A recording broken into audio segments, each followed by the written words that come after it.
Thank you for watching the World Community Magazine's Hour of Power Live on Facebook with your hosts Edward McQueen and April Garner.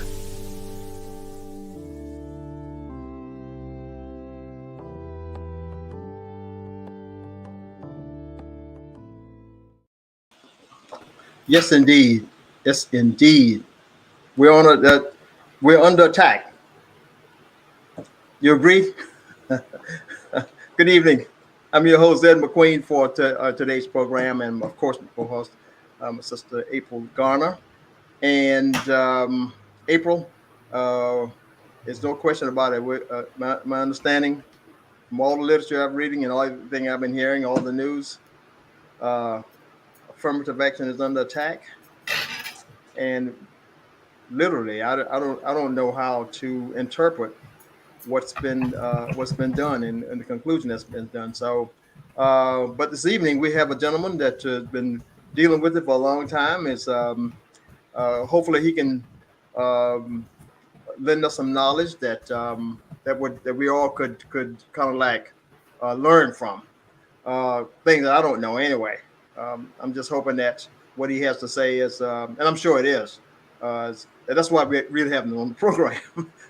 That is going to be of a high value, and we just want the audience to just keep a keen ear on what he has to say, and so let's start right now. So April, who do we have with you?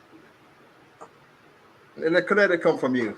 Okay. Okay. All right. Well, we have with us this evening Mr. Charles Wright. He is a former higher ed professor and comes to us to talk about affirmative action, which, of course, there was a recent Supreme Court ruling that pretty much bans the practice at colleges and universities, and in particular, it was related to a couple of cases, and one in particular was Wright in the Carolinas.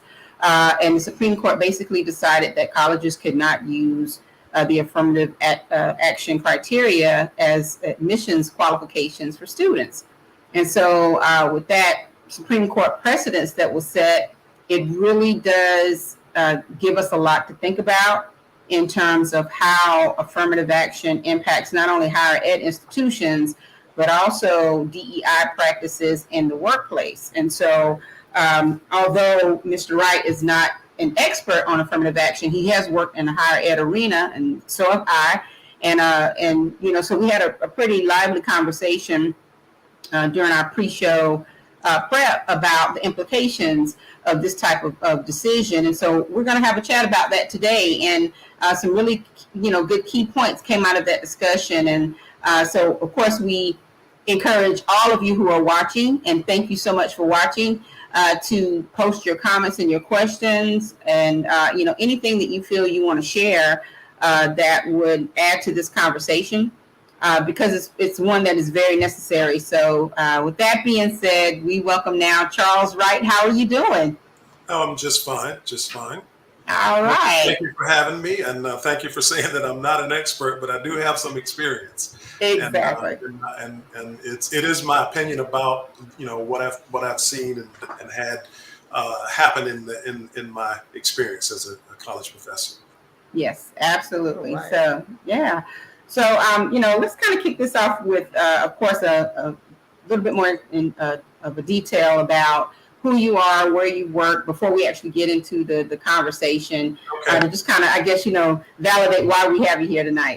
Well, I'm from Conway, grew up in Conway, and of course, I consider myself an alum of Whittemore High School, the Whittemore experience. My first year there was, I think it was the 7th grade when I was in high school. Of course, I went to the elementary school. And I did go to high school 1 year. I think it was 1 year, and a part of the Whittemore experience. But I attended Coastal Carolina College for my first 2 years of education. Coastal at the time was Coastal Carolina Junior College. Yeah, absolutely. Yeah. And the people need to know that, man. Yes, it was. It was Coastal Carolina Junior College, and I think a lot of what was expected was that it would never grow much larger than what it was. but it has absolutely been phenomenal in growth now. But I left Coastal and went to Kent State University in Ohio to finish up my Bachelor of Fine Arts degree. And then came back home and worked for a few years and decided I needed some graduate experience, and I got a graduate degree.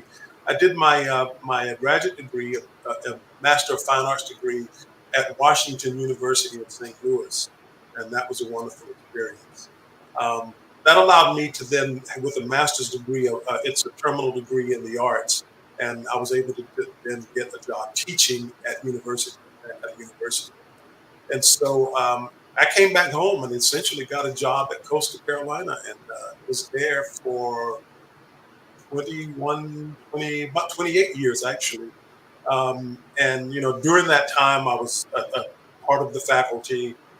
At some point, the person that retired, they needed a new chair, and I was asked to be chair of the department. And we essentially formed an art department, founded an art department at Coastal Carolina. And then from there, I left Coastal after being there 28 years and just felt like I needed to be somewhere else and I wanted new experiences. And so I went to Western Illinois University in Macomb, Illinois, and I was department head at that point at that school. And there I was helping to make policy and setting the agenda for the program, what kinds of programs we would put together, what kinds of agenda that we would have in terms of what we would teach the students. Some experience with affirmative action, and that it was there that I got into working with committees on campus in terms of what kind of policies that the institution would set. And I worked there for 10 years, and wanted to get a little bit more up in the ladder of academic administration. So I left Western and got a job as an assistant, as a dean at Kendall College of Art and Design. I was dean of academics, and as dean of academics, I worked with a president and another dean of students in overseeing the development of overall campus policy in terms of everything. We were the administrative board, and we would, for instance, in terms of affirmative action, we didn't write the policy, but others on campus wrote the policy, and it was our job to oversee and make sure that it was being administered fairly. And so I got to see from that point of view, what a overall campus view of what policy and affirmative action means. As I was saying to April, in my field, affirmative action is there, and we did have a policy at the schools that I worked at.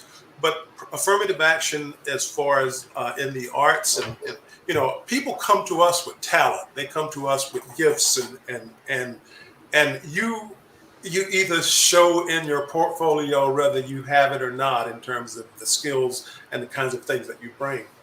But it was always good to know that there was an overall sense of a sense of a policy there that would help guide our notions of who should be on campus.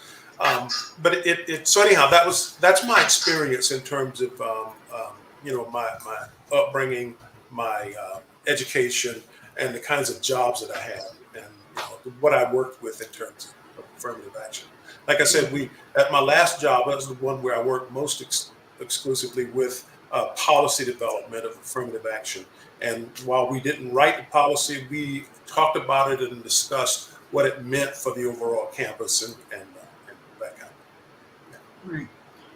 So I think it's important for us to frame up the nature of this conversation once again for our viewers, so that they understand, what the topic is tonight.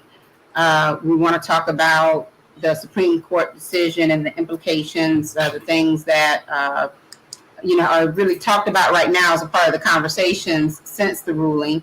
But also, I think that a lot of people, and we talked about this as well during the prep, that people have heard the term or the terms affirmative action, the phrase affirmative action, over the years. And I don't know that people really understand what affirmative action really means.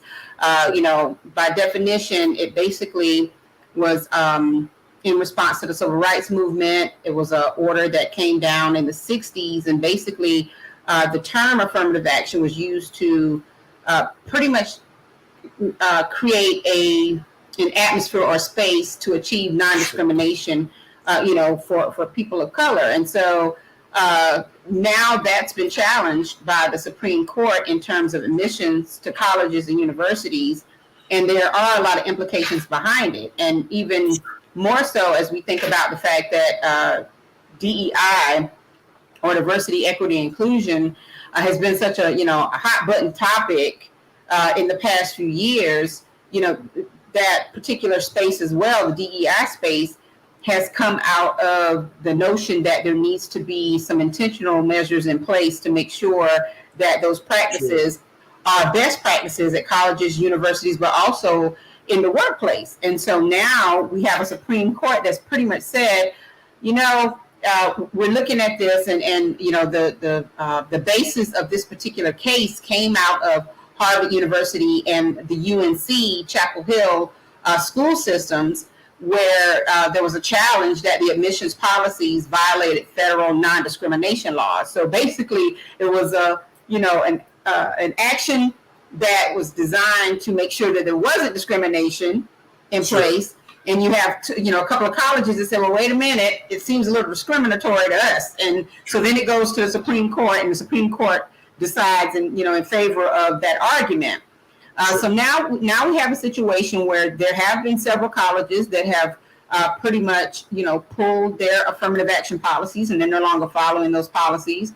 And then we also have several instances where Black females in particular, there's been 6 cases where they were hired to work in DEI positions, and they are no longer hired or no longer employed in those positions because the companies or the institutions where they work said, we don't need this anymore. we don't have to walk that line anymore. Sure. So to your point, Charles, when you're dealing with a very specific institution like an art design school, you're right. The hope and the practice is that students will enter based on their talent and their skills. Design, particularly, it's a niche institution. Yes. And they're going to get in based on the portfolio, what's placed in front of that admissions board. As I was thinking about our conversation the other day, in my mind, I was like, I'm sure affirmative action probably was sitting in the backdrop of admissions practices everywhere, maybe in the forefront of admissions practices in certain places. And I would think that, most colleges, or at least the administrators, always have it in mind to make sure that they are practicing the way that they should. So even at a design school, it was probably, something that was like, we know that this is a precedence and we got to make sure, that our population reflects whatever. But, now it's not so much of a requirement. And so the implications of that are very strong and vast, in that admissions practices now may lean more towards the admissions of persons, non-people of color, and that that's the term that we're using, non-people of color, and they may go back to practices that will dismiss the practice of making sure that campus populations are more balanced when it comes down to your mix. So as you think about it in terms of like the work that you've done in higher ed, I think about it all the time, even though I'm no longer in higher ed, but understanding that it's very important that a school has the diversity mix, and the cultural mix. What was your first thought when the Supreme Court ruling came down as it relates to other colleges that you worked for and other environments you were in that probably would have more of a practice that was rooted in affirmative action? Well, my first thoughts were, it's that this is actually part of a concerted effort to just simply dismantle active programs and things that that brought diversity and equity to schools. And I think that I saw this as it's been coming for a long time. This notion and this push to get rid of things like voting rights, all diversity and equity programs across the country. And I think that this is when I first heard it, I thought that, look, this is where they're going because they've wanted to do it for a long time. I've actually thought about this though in terms of there was a precedent for affirmative action even at the beginning of the freeing of slaves during Reconstruction. The Freedmen's Bureau and things like that people felt at one point that there was a need to make up for what had been done to slaves and what had the enslavement that we had. So there was a desire to build in some kind of equitable programming that allowed the slaves that had no education at all to be able to move forward. And so one of the things that I believe that affirmative action was born out of efforts like that throughout the history of this country, where there was a desire to make sure that we could bring the dispossessed people who were enslaved into a sense of equity in the country. And so affirmative action got its start, I think, when you look at what happens in schools. I thought when I first heard this, why was there an effort to try to stop it? Mm-hmm. Well, it was because it was working, I thought. And affirmative action programs were working really effectively across the country. Yep. And when these movements happen, there's always the desire to try to make sure, and I think it's happened more recently because of the political climate in the country. And like I said, affirmative action. When I heard that this ruling had come about, I realized that struggle had been going on ever since I'd been educated, ever since I got into college. I realized that there was this effort, and I'd been reading about it over the years. Part of one of the things that I did in my career was to actually work as an evaluator for institutions, art and design institutions, but to look at accreditation. And accreditation, while we couldn't tell institutions that they had to have diversity programs, it was one of the main things that we would go in and look at in terms of whether that program was diverse. Correct. And and so over the years I've been looking, and every time we'd have meetings, we'd talk about rather this affirmative action initiatives, the initiatives that you see across the country were going to be struck down, and lo and behold, it was at this point. So my first thoughts were well, that's what they've been trying to do for a long time, and they succeeded eventually. Mm-hmm. And you're absolutely right. We have a couple of questions that are coming from some viewers, and some viewers you may know. Priscilla Fuller, who is she's a loyal watcher of the program. She says, "Proud of you, cousin.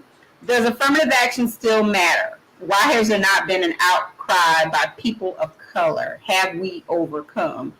And that's a very good question. Why hasn't there been an outcry? Do you think it's a lack of education on what affirmative action really is across the board, or there's been so much disinformation about it, and over the years, people have tried to make it. They have turned it into something that the verbiage about it has always been that it's been a free gift to people of color. And I think in some respects, why hadn't there been an outcry? Is because people don't really understand what it really focuses on. Affirmative action is not a giveaway to people who are not qualified. Right. Affirmative action is a program that was necessary to make sure that those of us who were qualified were able to get into programs and to get into schools. It was not a gift being given to somebody, and that gift was, free because they weren't, they didn't have the skills, the knowledge, or anything. In fact, so many people of color were being dispossessed and not allowed to get into other white institutions. This became a means of essentially ensuring that all of those who were gifted and talented, and I speak in terms of gifted and talented just because of my career, but those who had could sing, those people who had intellectual skills that would allow them to get into some of the finest schools in the country. They were, but many black people weren't allowed to get in those schools simply because of their skin color. And, Mm-hmm. it wasn't that they weren't talented. So I think there's a lot of misinformation about affirmative action, and even people of color don't understand, that it's not a gift. Mm-hmm. When you use affirmative action programming across the board, it's not a gift. It's like in the workforce when people are working, in affirmative action as a tool in the workforce. I think people don't really understand that. There was a need to diversify the workforce because there were a lot of people out in the country just simply denying folks who had skills and who had knowledge simply because of skin color. And affirmative action was working to sort of set up equity and diversity in those areas. Mm-hmm. That was just major, man. It's just that uh, affirmative action to me was the closest thing that while I did recognize that it was workable, it was quite workable. And Mhm. again, I reiterate what you said about the reason why we had such enemies of affirmative action was because it was working so well. Okay, and Mhm. it could have been politicized to the point where it was one party that instituted it, and it was working so well that the other party saw that was a favor towards them, and so they'd better start working on that to Sure. make sure. Yeah. Okay. It's how you frame it, and it's how it's being framed and defined, and I think that sometimes even those people who have good intentions about it, they don't really frame it in the right terms, and it gets framed as if it's a gift or a giveaway Yeah. to unqualified people when it's not. It really Mm-hmm. is not. And that was never really gotten over. That it was never. It hadn't gone over well. The fact that Sure, you had to be qualified. sure, Okay. It's just that the sure, opportunity wasn't there. But you had some people who could easily be influenced, who thought that, again, we're talking about politics, I guess, yeah, who thought that one segment of society was being favored over them, and they were being hired not because they were qualified, but because you know because of affirmative action, the law sure, that was in place. Um, but there were some things going on that I did recognize that people who really didn't want it to work, they would hire people just to fail. So sure, to sure, say, okay, you see, I told you yeah, it's not working, and so and if it's in the right place where there's a lot of employees to really show that it couldn't work and that most of them will fail, that catches on for the people yeah, who really saw it in a negative light. So yeah. I just wanted to bring that out. Yeah, yeah, no, it's even, and like I said, I think it's always framed and couched in terms that seems like it's a giveaway of some sort, Yeah, and you have to wonder about, well, you don't have to wonder about their motivations. People are motivated even because they know it might work, and they simply don't want people to have certain Mm-hmm. things. I mean, so Mm-hmm. even though they know affirmative action has been effective, sometimes I think you want to realize that they know it worked regardless, and they're going to try to stop it anyhow. And I think that's where a lot of our current issues are with affirmative action, voting rights, and all of that, because they have been effective.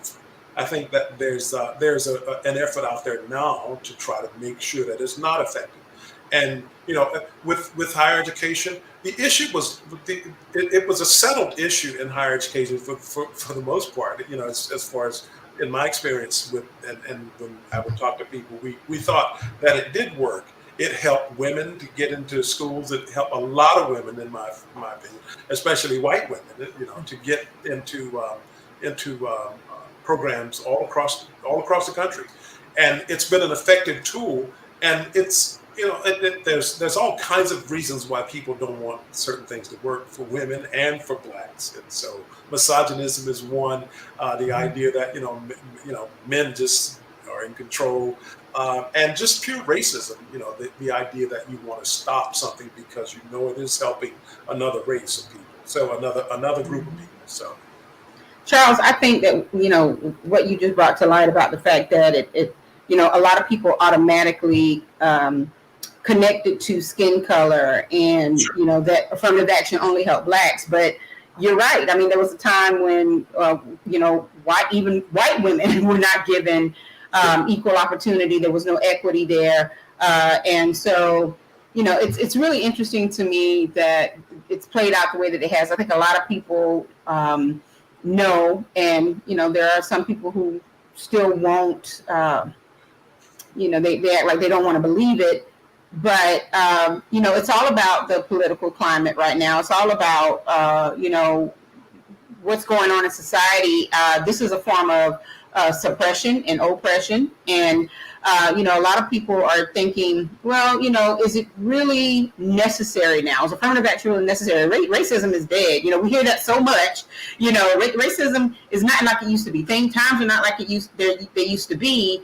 And I sometimes think to myself, are you not watching and listening? Are you not, really in tune to what's going on? Now more than ever, we need, concepts like affirmative action to be in place to make sure that we don't revert back to the way things were, civil rights era movement times and things like that, where we were really working hard to make sure that the equity was in place. And, as we talk about how this impacts the educational system, Makita at Philadelphia.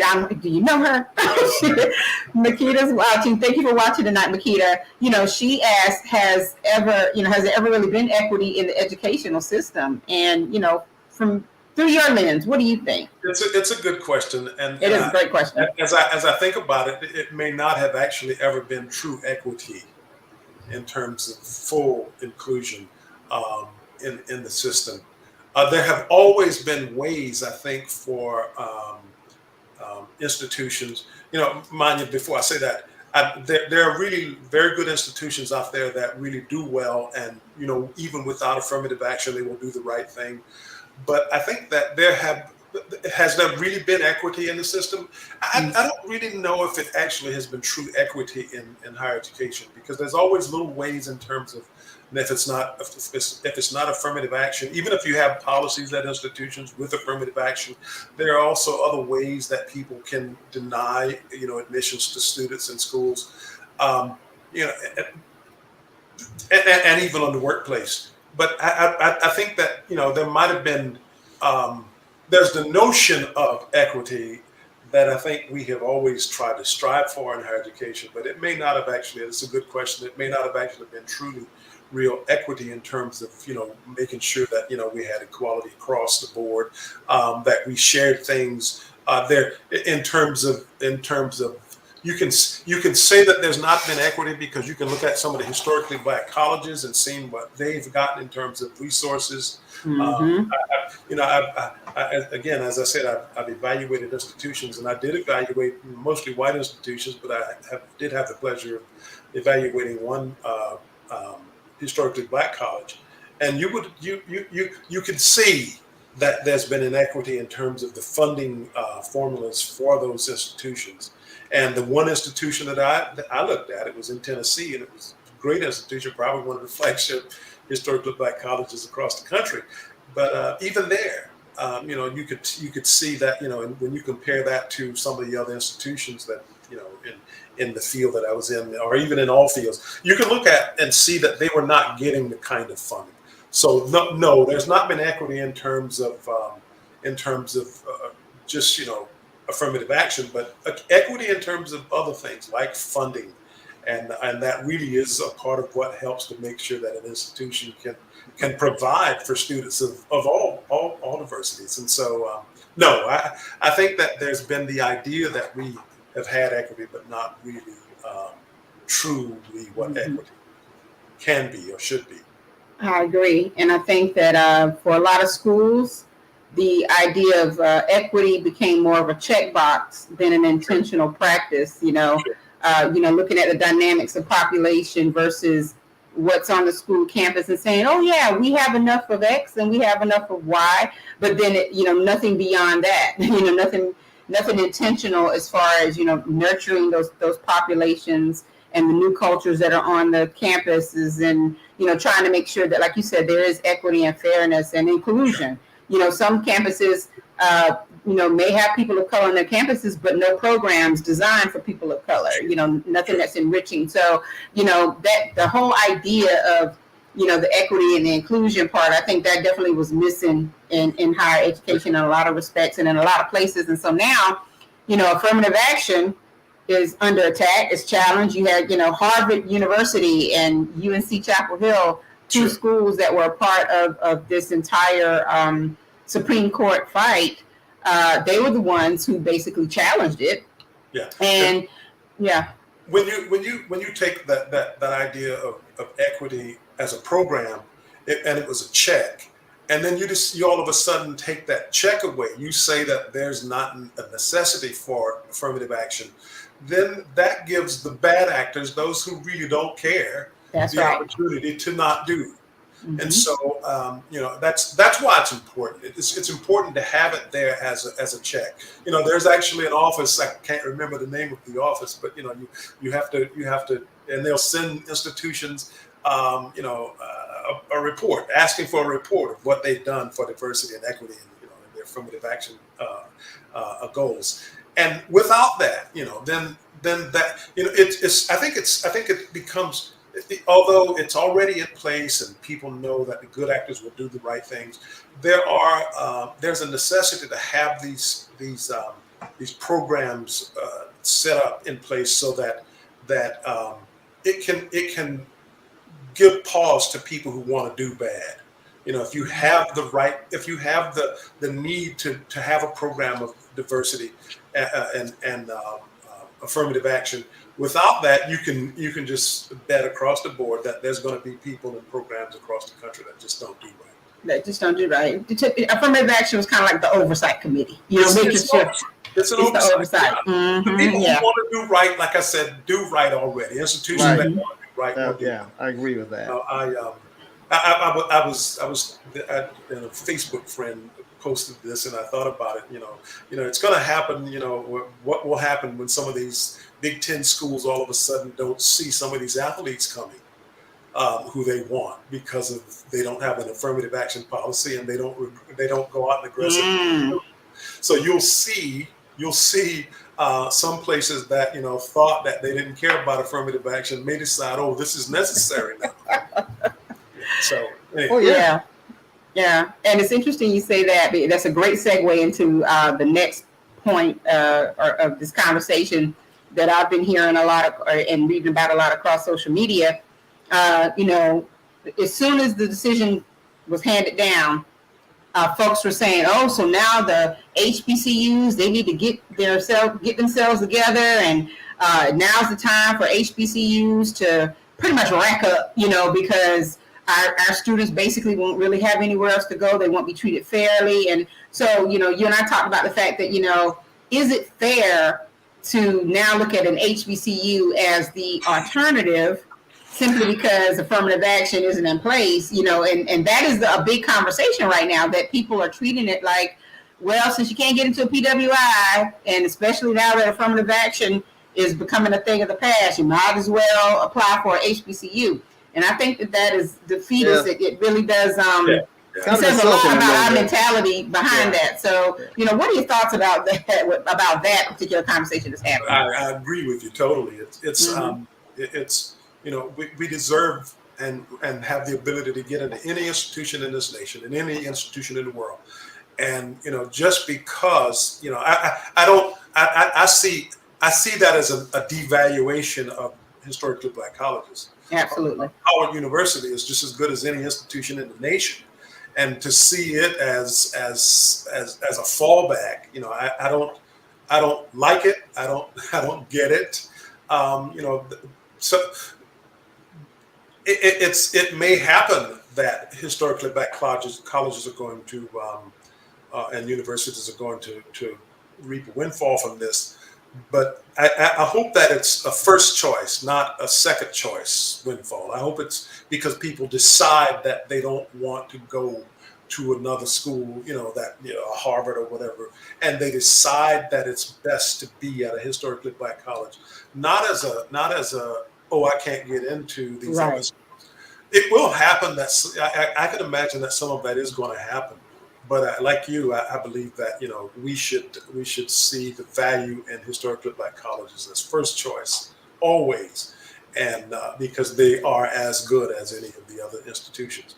The equity part comes in where these what needs to happen and what might be a benefit of the African American students choosing to go to black colleges is that the nation and funding agencies, the states and the federal government begin to fund those black colleges, with some equity Hmm. in mind. Hmm. That would be a great windfall. That could be the fallout. Yeah, Yeah, let that be the that could be the fallout. If they're fallout. going to choose, to go there, then and I think that I've seen efforts on the behalf of President Biden to kind of help and to increase a lot more funding to historically black colleges. But it needs to be much more, and it needs to happen at the state level as well. That's where really a lot of the resources go into these institutions. Absolutely. Hmm. Absolutely. So the other, and probably the third big point about, or that we wanted to touch on in this conversation, has to do with the workplace and the Sure. fact that there is a trickle down theory, and right now the focus is on colleges and universities, but we can't help but pay attention, and we should pay attention to the fact that affirmative action crosses over into the workplace, Sure. and there's a lot of things that are happening now, especially with what I said earlier. DEI positions are now being scrutinized heavily. Companies who were probably always feeling like we're being made to do this, Yes. now are like, we don't have to do it. We're not even going to buy into it anymore or whatever. And DEI positions are being dismissed or whatever the case is, and it's going to impact the workplace in a very significant way. So, I think it's going to happen not only with higher ed institutions, but business and industry as a whole. So what are your thoughts on that as well? Yeah, I think that you're absolutely right. The diversity initiatives in labor and making sure that that there were efforts in this country to just simply not hire people up 50s, 60s, even the 70s and 80s. You had businesses not even hiring black people just because. Not because of any kind of no skilled or anything like that. Even skilled workers weren't being hired. And so affirmative action, while it might have been focused on higher education, these affirmative action cases, it now gives businesses who don't want to do right a reason to say, and that there's been concerted efforts by the Republican Party, I'll say it, essentially to dismantle programs of diversity and equity across the nation. And I think that what will happen is that this ruling will now make it easy for those who don't want to do right to not do right, and they will ignore, or they will try to. I can imagine that there's going to be other lawsuits that come so that they can then dismantle it in the workplace more. I mean, this ruling might have implications for it, but there's some more direct things that happen with job rights and all that happen. That I know that in the near future, you're going to see lawsuits that try to take away rights of workers and take away the ability of companies to set up programming to make sure that minority hires are happening, and to make sure that there's because again, it's what I call the lazy thinking mindset that simply says that we they're taking a job from me, and I'm qualified, they will say that it's easy enough to just simply stop that white person from getting the job just because they got some unqualified black people over here. That's not what happens. And of course, it'll make it easy for people who want to do that to simply do that. Exactly. Yeah, you know, Right, brother. Mhm. yeah, we can't forget about. And I know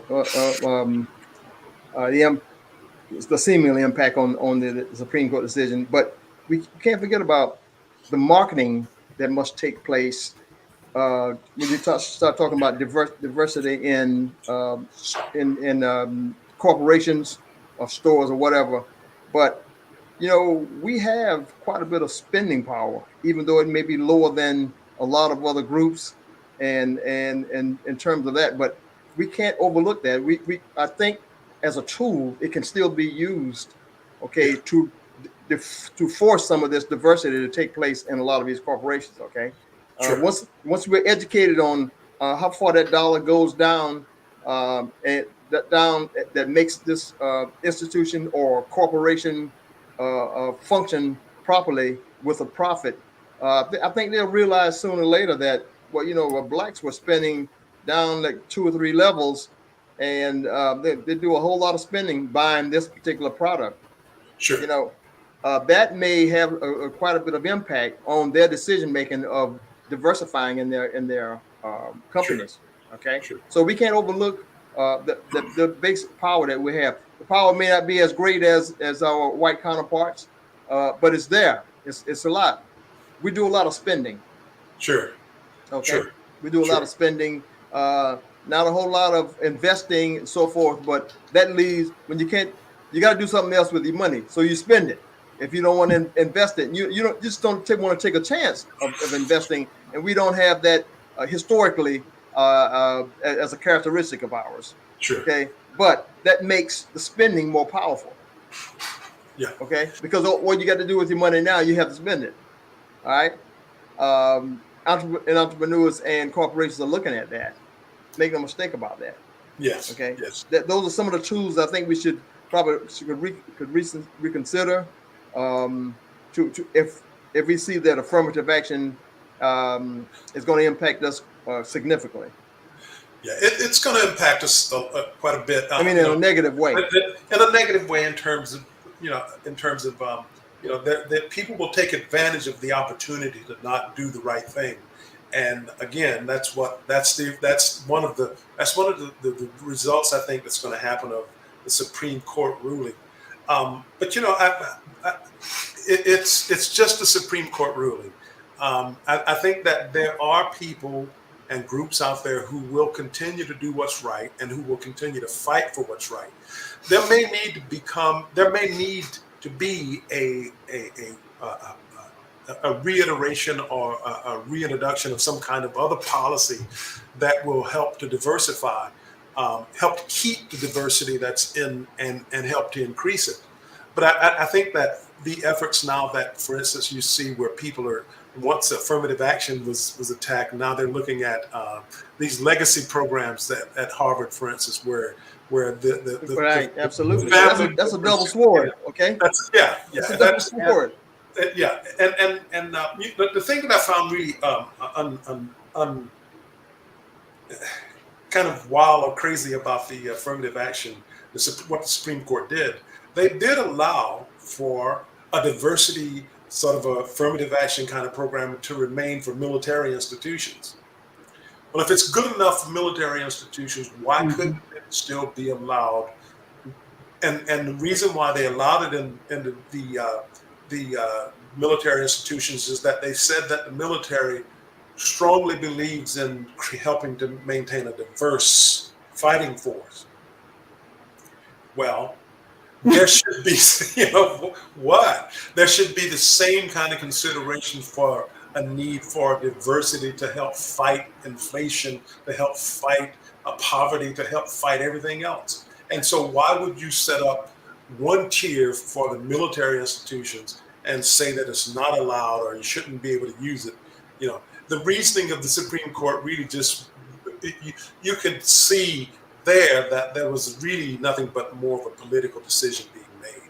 And that, and so we look at the Supreme Court has made lots of rulings that this current Supreme Court has made lots of rulings that we know are not right. And I think that I think there are people out there who will continue to fight to make sure that affirmative action or some kind of policy such as affirmative action is maintained and should be. Yeah, I'm almost sure of that. They will they offer something Sure. like that. Sure. Okay, but I'll get to your point about why they elected to keep this affirmative action for the military. Well, they use the word national security. Sure. I mean, that took care of all of that. I mean, Yeah. that. Well, isn't it just as important to have a secure workforce, a nationally secure workforce in this? Absolutely, Yeah. absolutely, because in other areas, all kinds of areas. Yeah. Go ahead. I was just going to say, I think it's kind of like, and I didn't know that tidbit about the military, but now that I think about it, in my mind, I'm thinking maybe it's because colleges and universities are designed to educate and create that pipeline into corporate America. And when we do that, and we're ensuring that people of color are entering that particular pipeline, then we're doing some things that some people don't want us to do, which is to be in some high profile, high power places. Whereas in the military, I'm not saying that that's not a high powered, high profile place to be, but I believe that the steps are more calculated, and they're definitely follow a certain pattern that's not so much the same as that corporate entry. And so, when you said that, I thought to myself, yeah, they're really trying to to stymie or squelch that entry into corporate America. In the military, you enter, you're going to do your time, you're going to gain your stripes, you're going to elevate and whatever. But it to me, it doesn't have the same impact as it does in the front-facing corporate America, the corporate landscape that really drives the economy and things that impact us like on a everyday practical level. And to me, it kind of goes back to the idea of the black man being too powerful, too educated. Sure. And I'm saying that, Brother Edward, I might get in trouble, but I kind of feel that that's what that part is all about. I'm not saying that that's not what happens in the military, because there's a lot of power and education in the military, but I think there's a different mindset when it comes down to corporate America versus that, Yeah, you have to realize that affirmative action really worked. It really worked. When you look at the diversity of what has happened in my lifetime, when you look at the diversity of what I saw in higher education with black presidents all over, of colleges and universities, lots of deans and things all over the place. And when you see in corporate America, when you see all kinds of people who at one point could not get in the door, it's because of affirmative action that these things, they work, and they worked well. And I think it's the success of it that really is what should I that's say? what irked a lot of people. I mean, It made a lot of people who don't want this diversity angry, because if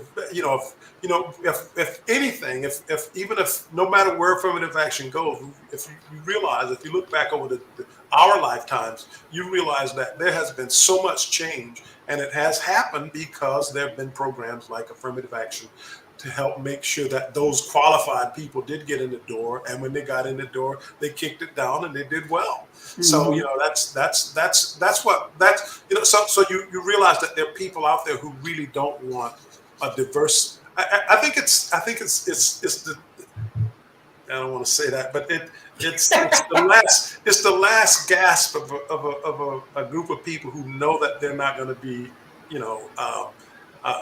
the minority population in this country. And they're doing everything that can happen. And I say they, I'm talking about the people with the mindset of not wanting to have a diverse country are doing the things that they know that needs to happen now, so that they can sort of dismantle things and try to stay in control. And I think this affirmative action is just one of those many factors of what's happening. This is all my opinion here, so don't. No, well, you're going to opine on this program. But I think, and I've seen this written a number of times. That is, actually, if it were not for affirmative action, we wouldn't have had the black middle class as it is today. Sure. Okay, that created a better black middle class. Yes, it did. It really did. Yeah, it did.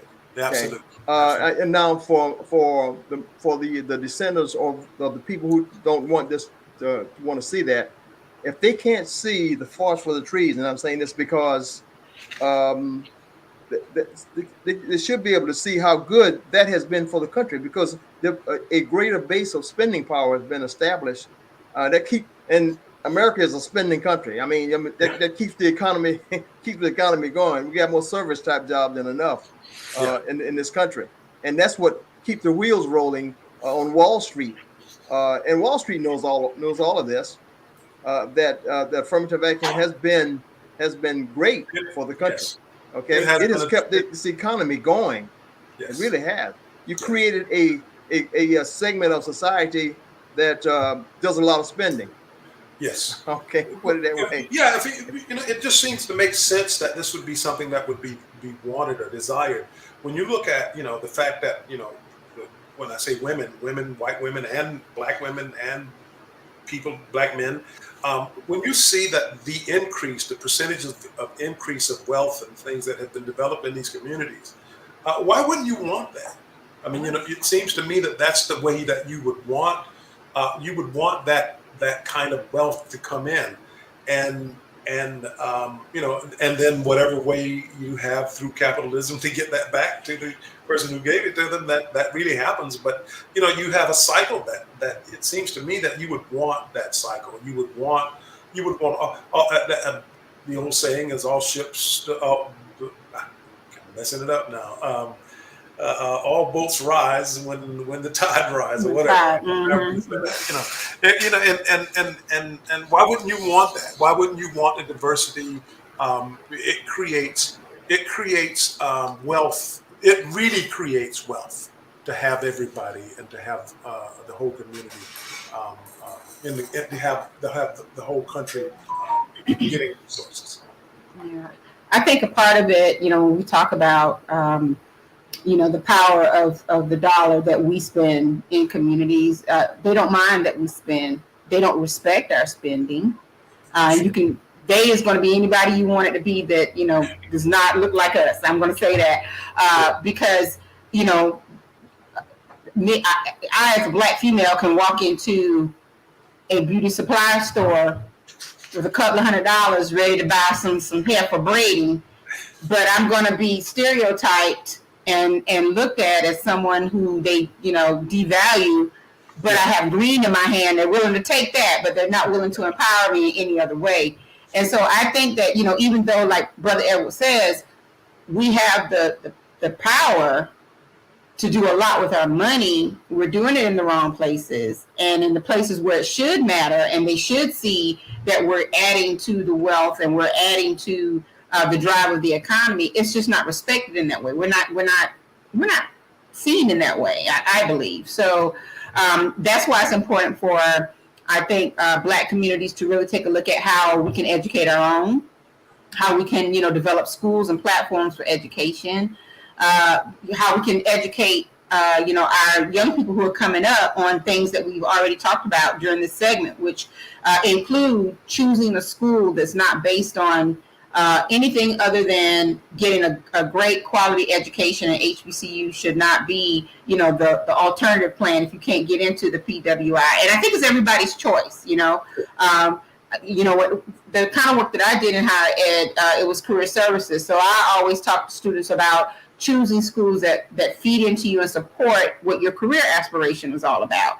And I think that sometimes, a lot of times, students don't really do that. They're picking schools for other reasons. And so now's the time for us to figure out how to really educate our community on how to choose schools that are accepting and inclusive and, show signs of equity when it comes down to admissions processes, but also support systems across the campuses. When it comes down to the workplace, I think now's the time for the Black community to really figure out how we can create opportunities for our own, since opportunities may be stripped away from us with actions like this type of thing with affirmative action and, the dismissing of DEI and all that other good stuff. And so there's a lot that we have to digest at this point, and figure out what to do with. And I think there's more to come. We're getting ready to enter a powerful election. There's more to come. There's more to come, and I think this next election will be sort of pivotal in terms of us working to get back to a place where diversity is and inclusion and equity is not seen as something that is taking away from. It needs to be considered as all of that actually helps to contribute to the overall good of the country. And I think that in the next election, if we could get, elected people who would help support policies that would I believe that the Supreme Court needs to change, because they're not going to back up on this particular ruling with the affirmative action, just like they took away voting rights because they believed that everything was okay now, that we didn't need to have protections. I think that same kind of thinking needs to change, and hopefully in the next election we can get people in and then have the ability to change the court so that the court could help see that we're not trying to take away something from somebody else just because you have a program that affirms the good and the skills of others and the intellectual knowledge of others. If we had a program, if we had a country that see the value in diversity, and I think that's, I see that, and I read that whenever I read some of the opinions of the minority on in the case on the Supreme Court of how they talk about this is what really is good for the country. And I think once we won't get to that point with the same political climate, because I think there's just too much. There's just too much going on in terms of fear and working out of fear and seeing things like affirmative action as something that takes away from me and mine. And so, I do think I believe that there needs to be a change in overall spirit of people in terms of how they see. I think there's an awakening that's needed in the country. I can't believe I said that, but there's an awakening that needs to happen in terms of valuing each other more. And that awakening is going to take the catalyst is the Supreme Court decision. That's the catalyst for the awakening. It's going to take. We hope it is. We hope it is. And I don't think this is the last that we're going to see of these kinds of things. Affirmative action is just one in the pot of things that they're trying to take away, and they're trying to take it away out of fear. Not understanding that the diversity and inclusion and equity, take it away because of someone's sexual preference or just because they don't value another human being's choice about abortion. It's just we have these issues that divide us, and I think that affirmative action is just one in the whole slew of things that we are being used to divide the country. Absolutely. We have one last question. What advice would you give young people at this time? In terms of seeking higher education, in general, I just think that stay focused on and understand who you are yourself, and stay focused on that. And in terms of trying to get into institutions, just make a choice about where you want to be and where you want to go, and fight for it. Do the things that you need to do in order to get in. Some schools are using essays, and they're using all other kinds of ways, leadership things that you've done in the community, all of that to see the kind of person that you are. be the best person that you can be in terms of who you are and what you like in your community doing. If you're involved in the church, be involved in the church. Do that. If you're involved in sports, be involved in that. But I advise students now to really sort of stay focused on who they are and make choices about where you want to go, and go for it. Shoot for it with gusto. Just try if you want to go to Harvard, you shoot for it. The thing about Harvard is that there's other schools out there. There's other very good institutions that you can choose to go to, and some of them are historically Black colleges, and some of them are not. So make your choice and stick with that choice, and depend on the fact that there are going to be people who are going to try to do the right things and want to do the right things. And when you run up against places that don't, then continue to fight against them, and make sure that if you feel like you've been cheated out of an opportunity, continue to fight and get help. Seek out opportunities to find people that can help you, to make sure that if you want to get into a particular school, they seem to be denying you, then you do the right thing by continuing to fight and seek those people who would be willing to help. I give a lot of value to that advice that you just gave, but I think that needs mentoring. Okay. Mm-hmm. Sure. We left that out. We have to have adequate mentors, and that has not been historically a good factor in us coming up. Okay, for Blacks coming up, we were lacking mentors to continue on after getting foot in the door, stuff like that. It just wasn't there for us. Sure. Okay, so but a lot of us made it anyway. Yes. But I think we're going to need them. We're going to need them more now than ever before. Yes. Okay. Yeah. You're right. I know we're running out of time now, so I don't want to belabor the issues. That's why I made my comment short. Okay. Well, I really appreciated the opportunity. I feel like I've rambled on, but I do think that it's very, very important that we have something like affirmative action, if not affirmative action itself, in place so that we can help ensure that those who want to do the right thing continue to do the right thing, and students know that there's the opportunity for them to make choices and go where they want to go. But I know that there's I don't want to focus on the bad. I want to focus on the fact that affirmative action was just one of those tools, and now that it's been taken away, people still have the opportunity to pursue where they want to go, and they should. Absolutely. Well, Charles Wright, this has been an absolute pleasure. It was a great conversation, and we just want to thank everyone who watched tonight from near and far. So that I won't miss anybody. And, how you say you start naming names, you get in trouble. But I can tell you that this conversation was far reaching. There were people who were watching tonight from as far as Maryland, Philadelphia, you name it, and that's the great thing about it.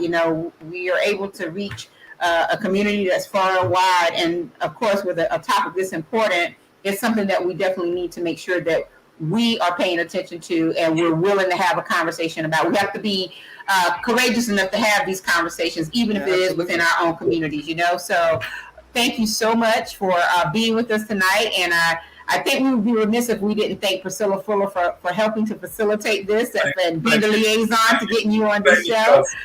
We really do. Yes, we really appreciate her. That's Miss Priscilla Wyman Fuller. Okay. There you go. Yeah, I see. Thank you, cuz. Thank you very much. Yeah, absolutely. And so, Brother Edward, it's been a great show. I really have enjoyed this. Absolutely. I tell you. So. And we hope to have you back. We hope to have you back, Charles. There'll be something else we need to talk about. We'll talk about art or something the next time. Something I really have an expert. I like that. Yeah. You bet, make sure it's controversial. Okay. All right. Gotta get people interested in the show. I got you. All right, man. Thank you so much. Addison Wright Jr. Atlanta's in the house. So that's my brother. Love him. There you go. And Miss Burnell. Like this is a family show. I know. Hey, that's how it is. It's the Whittemore connection. There it is. Yeah, absolutely. Yeah, but thank you all so much. And Brother Edward, we'll be back next week, same time. We're every Tuesday, 7 p.m., unless, otherwise stated. And if you can think of a topic or, a great conversation you'd like for us to have and some great guests that we can tap into, let us know. We'll do the same thing that we did. Yeah, we did for this show. We'd love to have it. So thank you all for joining us tonight. Have a great rest of your week, and we'll see you soon. Thank you. God bless. Yes, absolutely. God bless and good night. All right. Thank you for watching the World Community Magazine's Hour of Power Live on Facebook with your host Edward McQueen and April Garner.